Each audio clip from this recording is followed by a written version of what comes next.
Hi నాన్న. అమ్మగా ఒక మాట.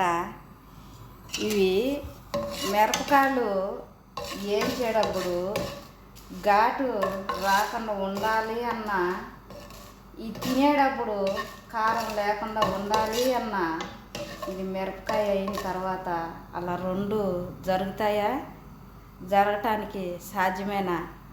అలాగే ఒక్క మనిషి అయ్యి భూమి మీద పుట్టిన తర్వాత ఏమాత్రం రోషం, పౌరుషం, చీము, రక్తం, లజ్జ లేకుండా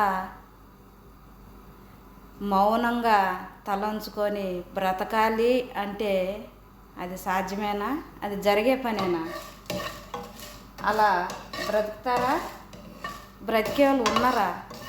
ఉంటే కామెంట్ బాక్స్లో కామెంట్ పెట్టండి, తెలుసుకోవాలనింది. పెడతారుగా.